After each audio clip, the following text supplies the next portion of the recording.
بسم اللہ الرحمن الرحیم ایاک نعبد و ایاک نستعین۔ میرے پاکستانیوں، سب سے پہلے تو جو سویڈن کے اندر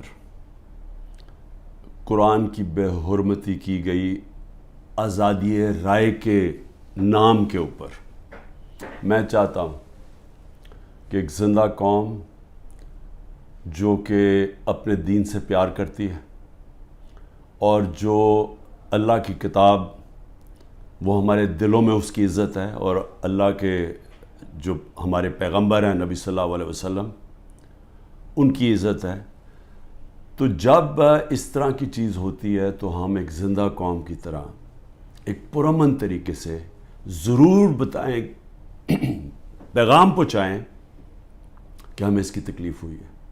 تو میں آپ سب کو کہتا ہوں، میں صرف تحریک انصاف کے لوگوں کو نہیں، قوم کو کہتا ہوں کہ جمعے کے بعد آپ نے سب نے جمعے کی نماز کے بعد نکل کے مظاہرہ کرنا ہے پرامن طریقے سے۔ ہمیشہ پرامن رہو، کیونکہ ہمارا ملک ہے، ہم کوئی نقصان نہیں پہنچانا چاہتے، لیکن ایک پرامن طریقے سے احتجاج ہو تاکہ پیغام جائے کہ پاکستان وہ قوم ہے جو اسلام کے نام پہ بنی تھی، اور ہمیں تکلیف ہوئی ہے کہ یہ وہاں کی پولیس نے اجازت دی کہ جناب آپ قرآن شریف کو جلا دیں، اور آزادی رائے کے مطابق آپ کو پتہ ہونا چاہیے کہ پاکستان کی وجہ سے آج 15 مارچ دنیا کے اندر اینٹی اسلاموفوبک دن بنایا جاتا ہے، یعنی جو اسلام کے خلاف جو حرکتیں ہوتی ہیں، مثلا نبی صلی اللہ علیہ وسلم کی شان میں گستاخی ہوتی ہے، اور یہ جان کے جس طرح یہ قرآن شریف کو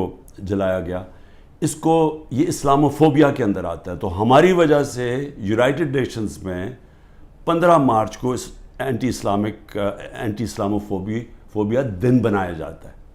تو اس لیے ہم سب کو جمعے کے بعد نکلنا چاہیے اور پرامن طریقے سے احتجاج کرنا چاہیے۔ دوسری چیز، دبئی میں میٹنگ ہوتی ہے، پاکستان کے بڑے بڑے منی لانڈرر کا مطلب جو اس ملک سے پیسہ چرا کے باہر لے جاتے ہیں۔ جو سب سے بڑا مسئلہ پاکستان کا کیا ہے کہ ہمارا روپیہ گرتا جاتا ہے ڈالر کے مقابلے میں۔ تو جب آپ ڈالر یہاں سے خرید کے باہر بھیجتے رہیں اور چوری کر کے باہر بھیجتے رہیں تو وہ ڈالر کی کمی ہونی ہے، اور جب ڈالر کی کمی ہوگی تو روپیہ گرتا جائے گا۔ اس کے علاوہ بھی ہم نے ایکسپورٹس کے اوپر زور نہیں دیا، کبھی کسی نے توجہ ہی نہیں دی کہ ہم اپنی آمدنی کیسے بڑھا سکتے ہیں۔ ہندوستان کی آج جو ایکسپورٹس ہیں یہ ذرا سمجھ لیں 600 ارب ڈالر کے قریب ہے۔ پاکستان کی ہمارے زمانے میں ریکارڈ ایکسپورٹس تھی 33 ارب ڈالر، ریکارڈ تھی، وہ آج اس سے بھی کم ہو گئی ہیں، 13% گر گئی ہیں ایکسپورٹس۔ تو ایک تو کبھی توجہ نہیں دی انہوں نے کہ کس طرح ڈالرز اس ملک میں آمدنی بڑھا سکتے ہیں اپنی، اور دوسرا یہ سارے جو بڑے بڑے نام ہیں ان کے سب کے بڑے باہر محلات ہیں، پراپرٹیز ہیں، بینک اکاؤنٹس ہیں، آف شور اکاؤنٹس ہیں۔ پیناما میں کیا ہوا تھا؟ پیناما میں ایک دنیا کے اندر ایک انکشاف ہوا کہ جنہوں نے بڑے بڑے لیڈرز نے، وزیروں نے اپنے پیسے چھپائے ہوئے تھے باہر کے ملکوں میں کمپنیز کے پیچھے، یعنی کمپنیز کے پیچھے انہوں نے اپنی دولت چھپائی ہوئی تھی، پراپرٹیز لی ہوئی تھی۔ اس میں نواز شریف کی پراپرٹی پکڑی گئی، مریم نواز اس کی مالکہ نکلی، اور وہ لندن کے سب سے مہنگے علاقے میں اربوں روپے کے انہوں نے پراپرٹیز لی ہوئی تھی، جس کو مے فیئر اپارٹمنٹس کہتے ہیں۔ تو وہ انکشاف ہوا تھا، تو پیسہ یہاں سے چوری ہو کے گیا تھا، کیونکہ ابھی تک ایک رسید نہیں بتا سکے کہ پیسہ باہر نکلا کیسے ہے، کدھر سے آمدنی آئی۔ بیٹے کی آمدنی، بیٹے کا جو گھر ہے حسن شریف کا، جو اس نے بیچا ملک ریاض کو، اس کی قیمت تقریباً 18 ارب ہے آج کل کے جو پاؤنڈ، اور 45 ملین پاؤنڈز جو تقریباً 17-18 ارب روپیہ بنتا ہے۔ تو وہ کدھر سے پیسہ آیا تو یہ کوئی نہیں بتا سکتا۔ بیٹے یہاں سے باہر بھاگ گئے کیونکہ وہ بتا نہیں سکتے تھے۔ اسی طرح جو سرے محل آصف زرداری نے خریدا وہ بھی یہاں سے پیسہ باہر گیا، حدیبہ پیپر مل وہ بھی پیسہ باہر، تو یہ سب اکٹھے ہو گئے، اور سارے اکٹھے ہو کے بندر بانٹ پاکستان کی ہے کہ اچھا سندھ اس کو دے دیں گے، کراچی فلانے کو دے دیں گے، سینٹرل پنجاب کوئی اور آ جائے گا، پھر نئی پارٹی جو بنی ہے اس کو بھی کوئی سیٹیں مل جائیں گی، فضل الرحمان کو ادھر پختونخوا میں دے دیں گے، اور یہ بس یہ کھچڑی پک جائے گی. تو یہ ساری بندر بانٹ دبئی کے اندر ہو رہی تھی کہ جس طرح کہ کوئی سودا نہیں ہو رہا ہوتا کسی کے اوپر، یہ سودا ہو رہا تھا پاکستان کا. اور کس طرح جو سب سے بڑی پارٹی ہے خوف زدہ ہے کہ اس کو کیسے باہر رکھنا ہے، جس میں عمران خان کی ان کو گنہونے خواب آتے ہیں کہ یہ پتہ نہیں کہ واپس نہ آ جائے، تو اس کو کیسے جیل میں ڈال رہے ہیں. تو میں جو آج آپ کے سامنے یہ چیز رکھنا چاہتا ہوں کہ کون سے کیسز ہیں ذرا آپ سمجھ لیں، کیونکہ میں تیار ہوں، انہوں نے ہو سکتا ہے کل پتہ نہیں میری 17-18 بیلیں ہیں، ایک بیل کینسل ہوگی جیل میں چلا جاؤں گا، کل نہیں تو اس کے بعد پھر عدالت میں میرا چکر ہے، اس کے بعد 2 دنوں کے بعد پھر ہوں گا. تو کسی ٹائم پہ بھی انہوں نے پلان بنایا ہوئے مجھے جیل میں ڈالنے کا. تو میں یہ چاہتا ہوں کہ پہلے آپ سمجھ جائیں کہ یہ کون سے کیسز ہیں، جن کیسز کے اندر میں صرف آپ کو 7 کیسز بتاتا ہوں جنہوں میں یہ جیل میں مجھے ڈالنے کی کوشش کر رہے ہیں، تاکہ آپ سب کو پتہ چل جائے. اور وہ میں اس لیے چاہتا ہوں کیونکہ میڈیا تو سارا کنٹرولڈ ہے، تو انہوں نے تو وہ ایک دم میڈیا میں پکڑنا ہے اور شور مچا دینا ہے کہ جی عمران کی چوری پکڑی گئی، تو یا چوری پکڑی گئی یا یہ قتل جو جیسے میں شروع کرتا ہوں کہ اس نے قتل کر دیا کسی وکیل کو. تو میں چاہتا ہوں کہ وہ 7 کیسز پہلے آپ سمجھ لیں تاکہ آپ کو سمجھ آ جائے کہ ایک طرف اربوں روپے کے یہ منی لانڈررز کے اوپر کیسز ہیں، شہباز شریف کے اوپر 24 ارب روپے کی کرپشن کیس میں جس کا انڈر ٹرائل تھا جب جنرل باجوہ نے بچا کے تو اس کو وزیر اعظم بنا دیا. اس کے علاوہ جو نواز شریف کی ابھی تک کوئی نہیں بتا سکا وہ جو اس کی مے فیئر کی اپارٹمنٹس، بیٹوں کے پاس پیسہ، اور یہ تو سامنے ہے، باقیوں کا تو ہمیں پتہ ہی نہیں ہے کہ کتنی ان کی باہر پراپرٹیز ہیں. اسی طرح زرداری کا ہے، اس کی بھی ساری باہر ان کی پراپرٹیز پڑی ہیں. تو ایک تو یہاں سے پیسہ چوری کر کے باہر لے جانے کے الزام ہیں. اب دوسری دفعہ دیکھیں گے میرے اوپر 170 سے زیادہ کیسز ہیں، لیکن وہ کیسز ہیں کیا؟ تو میں پہلے شروع کرتا ہوں کوئٹہ کا کیس. قتل ہوتا ہے ایک وکیل کا 6 جون کو 10:30 بجے صبح. اب وہ یہ سمجھیں کہ مجھے اس کیس کا پتہ ہی نہیں ہے، یہ کوئی کسی وکیل نے میرے اوپر کیس کیا ہوتا ہے کوئی غداری کا، وہ یعنی اس کا کوئی مجھے نوٹس ہی نہیں آیا، مجھے پتہ ہی نہیں اس کیس کا. پتہ تب چلتا ہے جب ایک دم پتہ یہ جی کہ کیونکہ اتنے زیادہ کیسز تھے تو یہ کیس تو کسی کو اہمیت ہی نہیں، کسی نے مجھے کہا کوئٹہ میں کیس ہے، مجھے پتہ ہی نہیں تھا.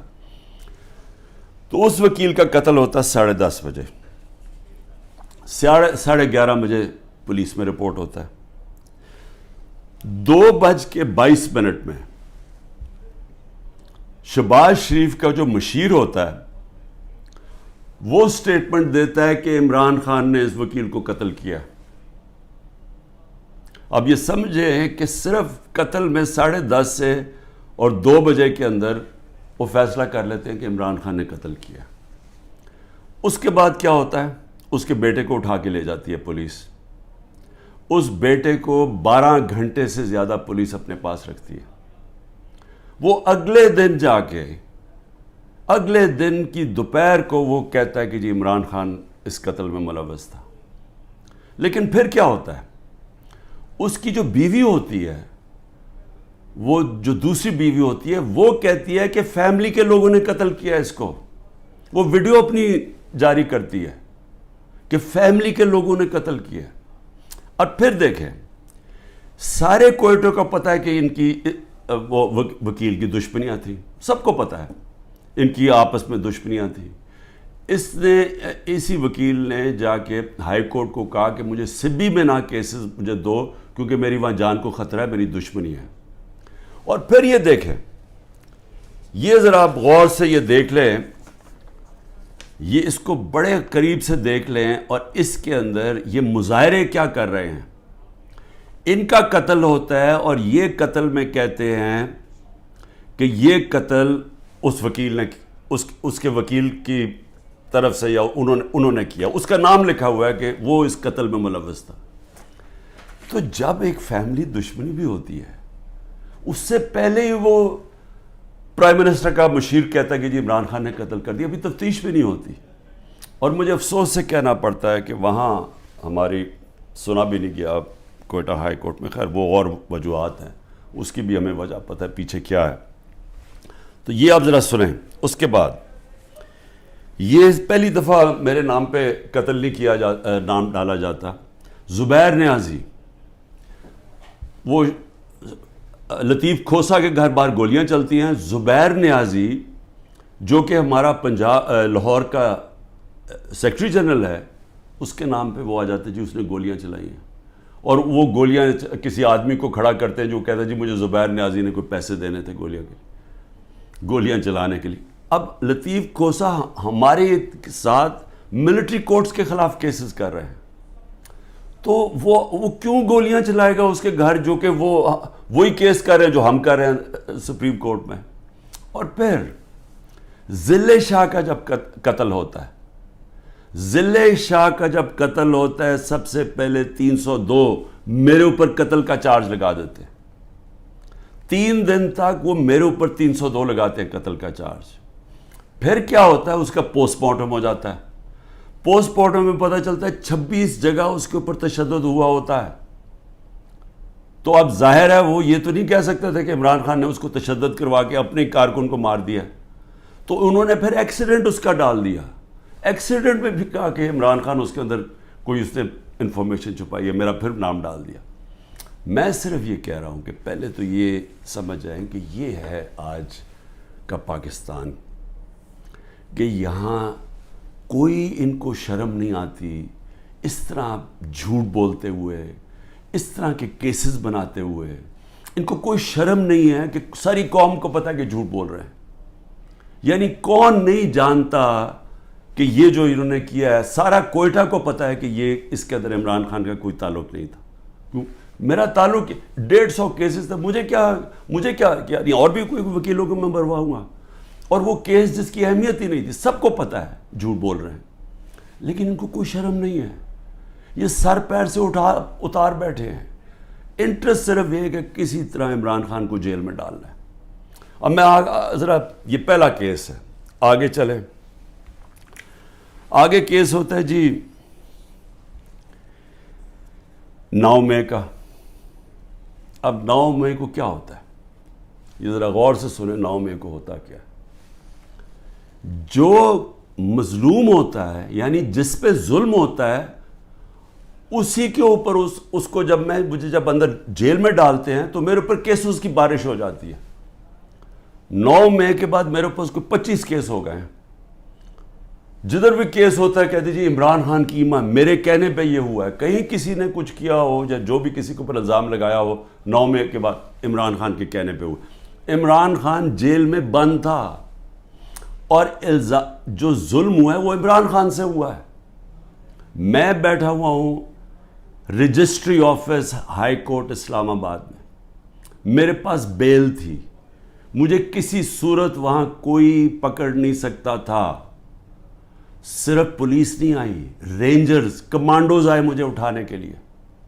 ساری دنیا میں کیا امیج گیا, شیشے توڑ کے, لوگوں کو ڈنڈے مار کے, وکیلوں کو زخمی کیا. وہاں کے بیچارے جو کام کر رہے تھے رجسٹری آفس, ان کو ڈنڈے پڑے, چیزیں توڑ دی انہوں نے, اور ایک دہشت گرد کی طرح مجھے پکڑ کے لے کے گئے. میرے اوپر سر پہ لگا, پیچھے میرے خون نکل رہا. کوئی شرم نہیں آئی, کسی نے ابھی تک بات نہیں کی کہ یہ بتائیں کہ کس قانون کے تحت انہوں نے پکڑا تھا مجھے. اسلام آباد کے ہائی کورٹ کے چیف جسٹس نے کہا کہ یہ اس کے اوپر FIR کٹنی چاہیے. وہ اور بات ہے کہ وہ نہیں کٹی. سپریم کورٹ میں جب وہ کیس گیا, سپریم کورٹ نے اس کو غیر قانونی قرار دیا. اب میں سوال پوچھتا کہ کوئی جواب دینے والا ہے. بڑا شور مچا. ISPR صاحب نے کہا کہ جی بڑا توہین ہو گئی, فوج کی توہین ہو گئی.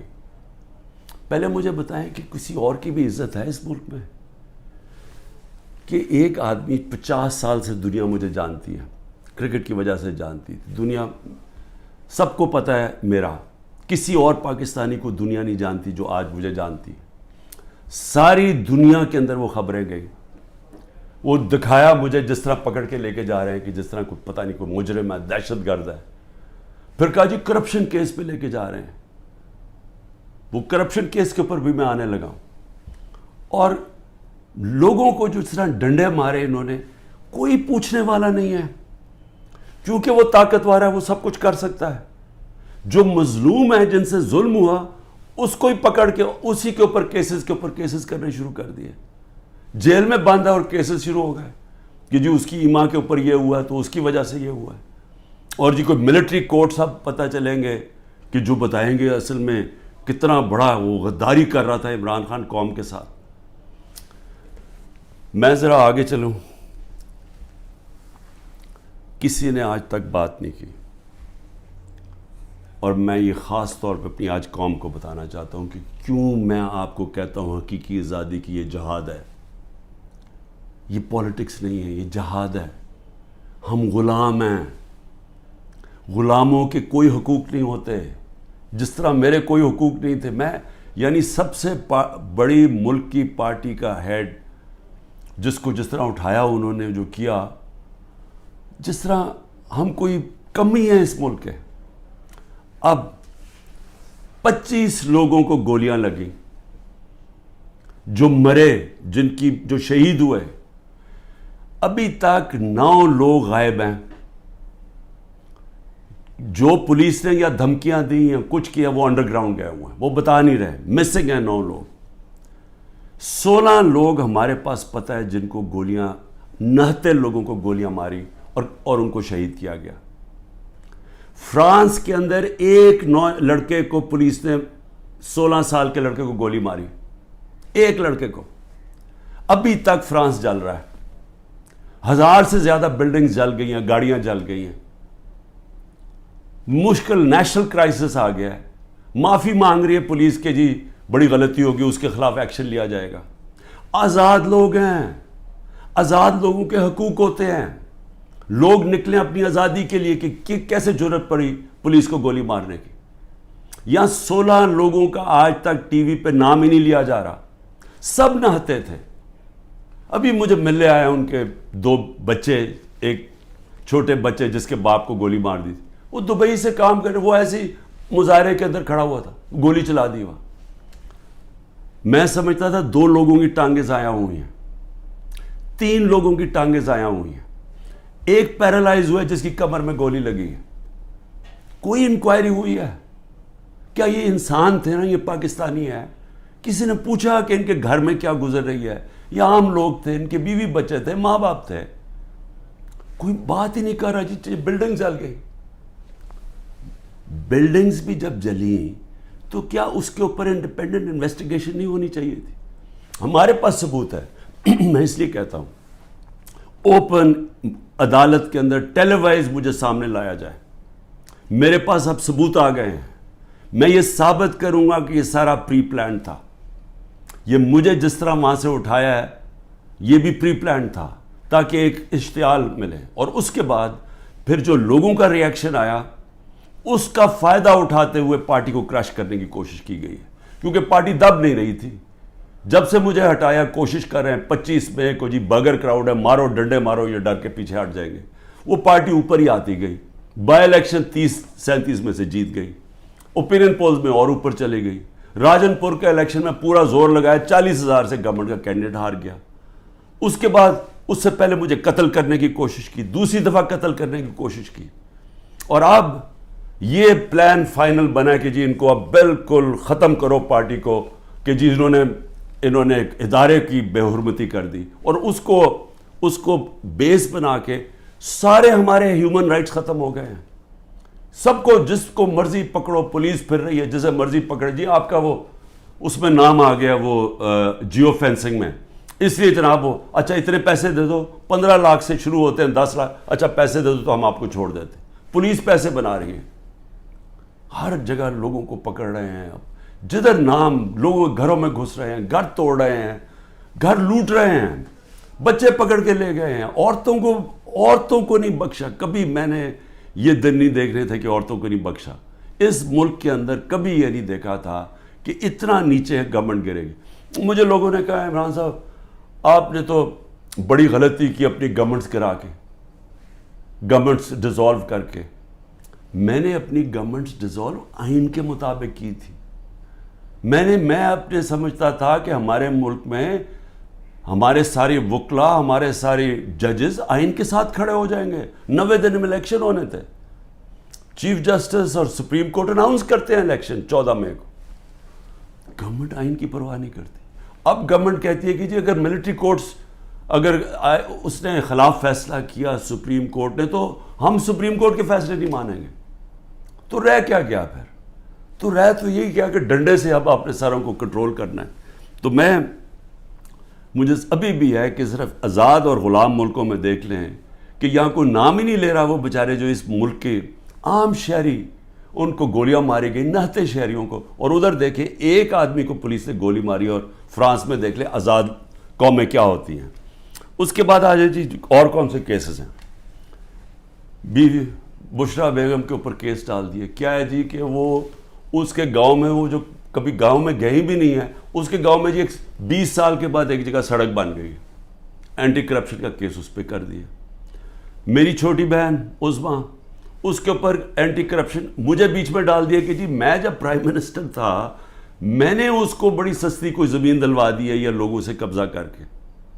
اور یہ اتنے ڈفرز ہیں کہ کہا کہ جی 6 ارب کی زمین اس کو دلوا دی ہے. ان کو اتنا نہیں پتا کہ وہ چیک سے اس نے پیسے دیے. پہلے تو وہ چیکس کے پیسے، ذرا یہ چیک نمبر دیکھ لیں کہ اس نے پہلا چیک کس دن دیا؟ 25 اپریل 2022 کو. عمران خان پرائم منسٹر نہیں تھا. عمران خان 9 اپریل کو پرائم منسٹر نہیں ختم ہو گیا تھا. تو 25 اپریل کو ایک چیک ہے، وہ اب چیک کی کاپی ہے. اور دوسرا چیک دیا ہے 2 جون کو. اور کتنے کے چیک ہیں؟ 6 کروڑ روپے کے. تو اس نے چیک کے سے پیمنٹ کی ہے. میرے اوپر کرپشن کیس ڈال دیا ہے کہ میں نے جی وہ اس کو پرائم منسٹر ہوتے ہوئے زور لگا کے اس کو فیور کیا. پھر آ جائے جی اگلا کیس، تاکہ آپ کو ساروں کو پتہ چل جائے ہو کیا رہا ہے. اب 2 اور کیسز ہیں جن کے اندر یہ پوری کوشش کریں گے مجھے اندر ڈالنے کی. وہ نیب کے کیسز ہیں. ایک ہے القادر کا جس میں انہوں نے مجھے پکڑا تھا، اور دوسرا ہے توشہ خانہ. اب یہ القادر کا کیس کیا ہے ذرا یہ غور سے سمجھ لیں پھر سے، کیونکہ میں چاہتا ہوں کہ ساری قوم کو سمجھ آ جائے. وہ کیس یہ ہے کہ ایک کیبنٹ فیصلہ کرتی ہے، کیبنٹ کے سامنے ایک فیصلہ آتا ہے کہ اگر ایک ملک ریاض فیملی اور ایک انگلینڈ کے national NCA national crime agency, ان کے بیچ میں ایک فیصلہ ہوتا ہے. وہ کہتے ہیں پرائیویٹ، ان کے بیچ میں فیصلہ ہوتا ہے. وہ یہ کہتے ہیں کہ اگر آپ، ہماری کیبنٹ کے سامنے آتا ہے کہ اگر آپ اس کو فیصلے کو کانفیڈینشیل رکھیں گے، صرف کیبنٹ سے، عدالت سے نہیں، اگر کیبنٹ میں کانفیڈینشیل رکھیں گے تو 190 ملین پاؤنڈ پاکستان میں آ جائے گا سپریم کورٹ کے اکاؤنٹ میں. اور لیکن اگر آپ اس کو کانفیڈینشیل نہیں رکھیں گے تو آپ کو انگلینڈ کے اندر کیس کرنا پڑے گا، سول کیس، جو 5-6 سال چل سکتا ہے. اور آپ کو ثابت کرنا پڑے گا، آپ کے اوپر ہوگا کہ آپ نے ثابت کرنا ہے کہ وہ پیسہ منی لانڈرنگ کا ہے. ہمیں وہاں کیبنٹ کے اندر پہلے بھی بتایا گیا کہ $100 ملین پاکستان کا بیرون ملک کیسز کے اندر بہ گیا ہے، ہار چکے ہم کیس. $100 ملین ہماری بڑا برا ریکارڈ ہے باہر کیسز کا. اور وہ بھی 5-6 سال لگنے تھے، جبکہ اب وہ پیسہ سیدھا اب آ جانا تھا اور پاکستان میں 190 ملین پاؤنڈ آ جانا تھا. کیبنٹ فیصلہ کر لیتی ہے. بعد میں کہتے ہیں کہ جی وہ تو کسی اور مد میں جانا چاہیے تھا، وہ جانا چاہیے تھا گورنمنٹ کو، سپریم کورٹ کو نہیں جانا چاہیے تھا. بھیا کیبنٹ آج جا کے سپریم کورٹ کو کہے کہ جی وہ پیسہ دوسری طرف ٹرانسفر کریں اور ہم ثابت کر دیں گے کہ یہ پیسہ منی لانڈرنگ سے، تو آج بھی کر سکتے. کیا چیز روک رہی ہے ان کو؟ پیسہ تو پاکستان آ گیا ہے. اور کہہ یہ رہے ہیں کہ اس سے 7 مہینے پہلے جو کہ القادر یونیورسٹی جو چیریٹیبل ٹرسٹ ہے، ادھر چل رہے ہیں، ادھر مفت تعلیم اس طبقے کو دی جا رہی ہے جو بچے کبھی یونیورسٹی تعلیم نہیں لے سکتے، مفت تعلیم ان کو مل رہی ہے وہاں. یہ کہہ رہے ہیں کہ میں نے القادر کی وجہ سے کوئی فیور کروا دیا. یہاں ساری کیبنٹ کا فیصلہ، وہ سب نے یونینمس فیصلہ، وہاں لا منسٹر بیٹھے ہیں، وہاں وہاں کیبنٹ سیکرٹری بیٹھا ہے, وہاں ادھر فائنانس منسٹر بیٹھے ہیں, وہ سب نے فیصلہ کیا. لیکن عمران خان نے اس لیے کیا کیونکہ اس کو القادر میں عمران خان کو کیا فائدہ ہے؟ مجھے یہ بتائیں کہ وہ القادر کے ٹرسٹ میں لکھا ہوا ہے کہ 1 روپیہ نہیں مل سکتا ٹرسٹیز کو, جس میں عمران خان اور بشرا بیگم ہیں. جس طرح نمل یونیورسٹی کے ہمیں کوئی پیسہ نہیں مل سکتا, جس طرح شوکت خان ہمیں نہیں مل سکتا. یہ چیریٹیبل ٹرسٹ ہے. کہہ رہے ہیں کہ میں نے اس کی وجہ سے اس کو فیور کر دیا. بھئی آپ اگر فیور کر دیا, آپ آج جا کے سپریم کورٹ میں ریٹ کر دیں کہ یہ پیسہ ادھر ٹرانسفر کر دیں. پیسہ تو پاکستان آ گیا. ایک یہ القادر ہے. دوسرا ہے جناب توشہ خانہ. توشہ خانہ کیا ہے؟ ذرا غور سے سن لیں. 70 سال سے قانون یہ ہے کہ جب گفٹس ملتی ہیں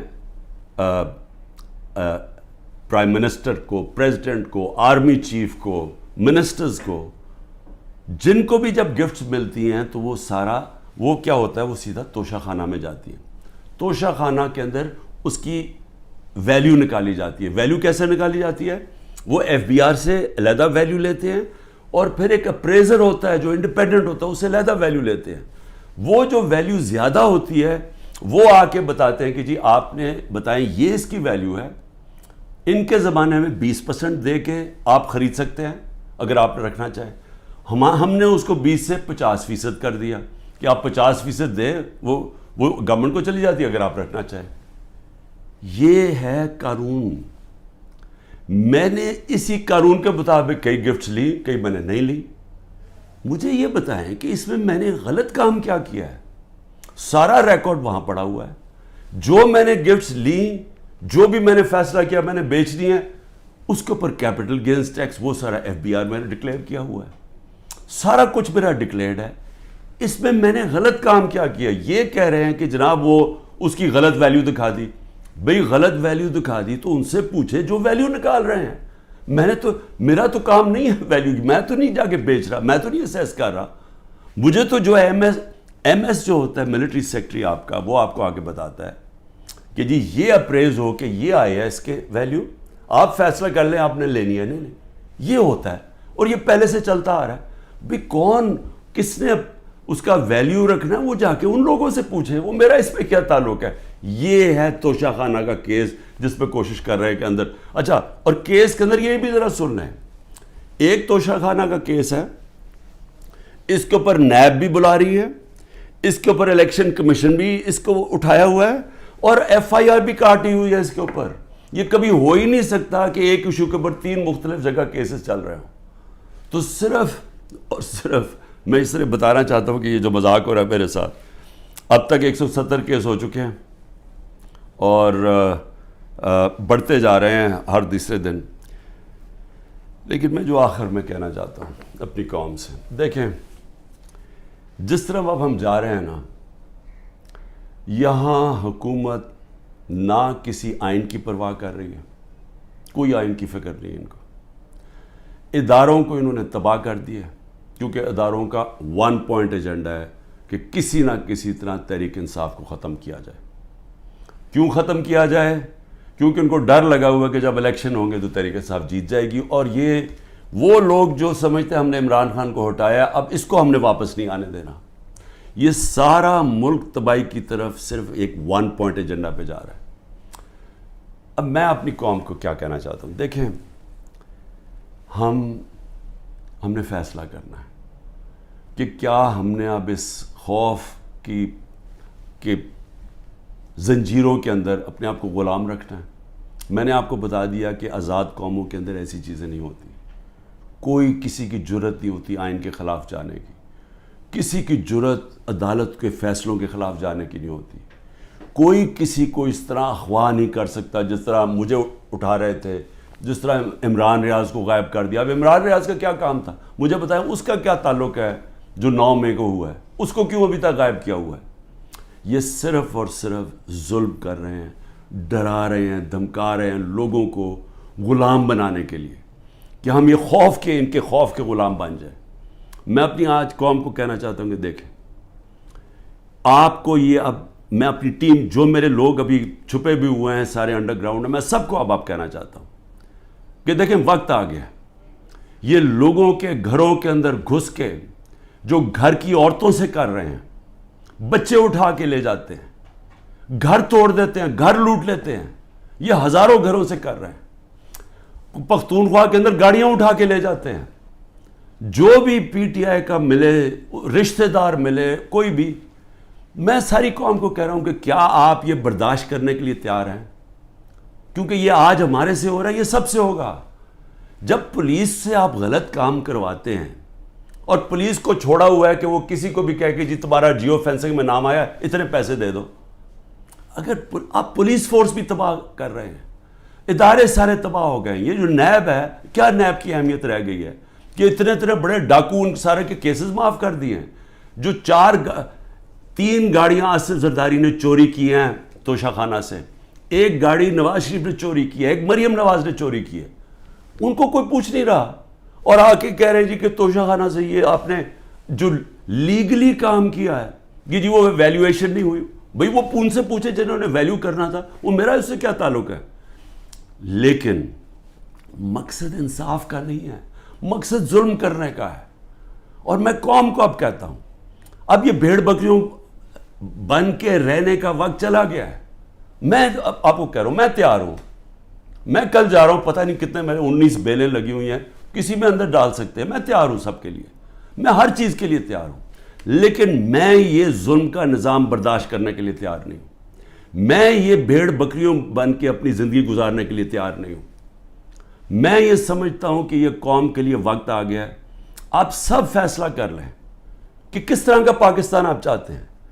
کیا وہ پاکستان چاہتے ہیں جو پروفیشنلز جو باہر جا سکتے ہیں وہ باہر چلے جائیں، جو آپ کا سب سے بڑے ذہن ہے وہ باہر چھوڑ کے چلے جائیں، وہ بیچارے غریب آدمی کشتیوں میں ڈوبتے رہیں جا کے اللیگلی غیر قانونی طور پہ نکلنے کے لیے، اور باقی قوم بھیڑ بکروں کی طرح رہ جائے؟ اس ملک کا کوئی مستقبل نہیں ہے۔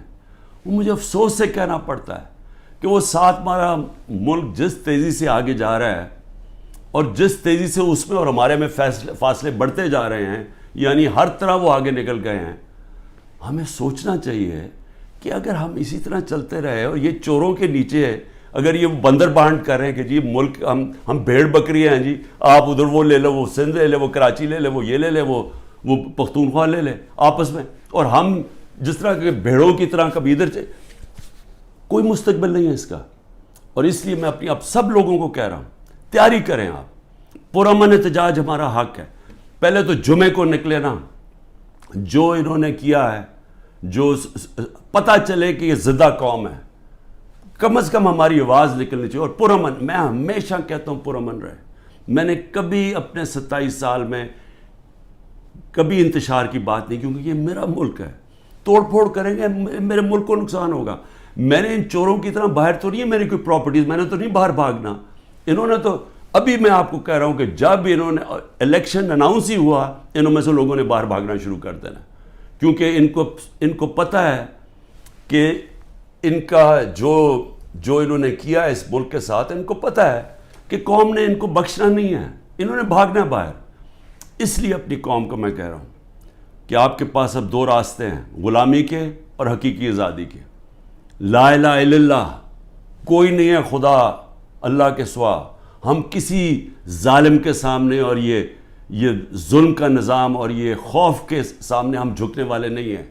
ہم نبی صلی اللہ علیہ وسلم، محمد مصطفیٰ، دنیا کے سب سے عظیم لیڈر، ہم ان کی امت ہیں، اور وقت آ گیا ہے کہ ہم اب اپنا سٹینڈ لیں اور پرامن طریقے سے تیاری کریں نکلنے کے لیے سڑکوں پہ۔ پاکستان زندہ باد۔